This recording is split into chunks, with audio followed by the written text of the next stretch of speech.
Ataquem el punt 5 del temari de combinatòria. Anem a tractar les variacions. Com bé havíem vist, havíem de respondre 4 preguntes. La primera és quants elements tenim. Tindrem m elements. Fem grups de quants elements, seran n elements. Recordeu que les variacions m i n no són iguals. A la pregunta importa l'ordre per nassos haurem de contestar sí perquè sigui una variació, i en quant a si es poden repetir o no es poden repetir els elements d'un grup haurem de respondre no perquè sigui una variació. Evidentment, si això fos un sí seria una variació amb repetició. Molt bé, nosaltres direm que tenim una variació de m elements agafats de n en n, i a partir d'aquí, per calcular-ho, la fórmula, si heu fet els colors de la combinatòria d'Antona o Anell ja l'heu pogut deduir.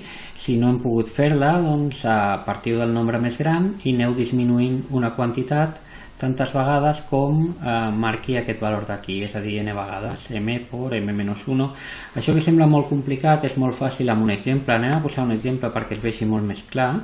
Si nosaltres calculem les variacions de 9 elements agafats de 4 en 4, doncs anem baixant d'un en un fins que aquí tinguem tants números com marqui això d'aquí, 9 per 8 per 7 per 6, d'acord? 4 números. I això ens donaria 3024. Si calculéssim les variacions de 12 elements agafats de 5 en 5, faríem el mateix, 12 per 11 per 10 per 9 per 8, i ens donaria aquesta quantitat. Anem a posar un exemple d'un problema de variacions.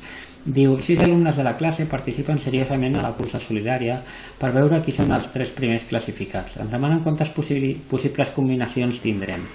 A la pregunta, anem a respondre les 4 preguntes. A la pregunta quants elements tenim, molt fàcil de respondre, tindríem 6 alumnes. A la pregunta fem grups de quant, el que estem mirant és els 3 primers classificats, és a dir, que faríem grups de 3, primer, segon i tercer classificat. A la pregunta importa l'ordre, com que la gent, els 3 que estem agafant els classifiquem primer, segon i tercer, sí que importa l'ordre perquè no és el mateix quedar primer que quedar segon o que quedar tercer. Per tant, l'ordre importa. I a la pregunta es poden repetir? La resposta seria no, perquè és impossible que un participant d'una cursa ocupi el primer i el segon lloc a la vegada. D'acord? Per tant, davant d'una situació com aquesta, tindríem una variació de 6 elements agafats de 3 en 3, i ja ho podríem calcular partint del 6, i aquí hem de tenir 3 números, per tant 6 per 5 per 4, que donaria 120 possibles classificacions diferents, que no està gens malament. Molt bé, això serien les variacions, i en el proper vídeo parlarem una miqueta de les variacions amb repetició.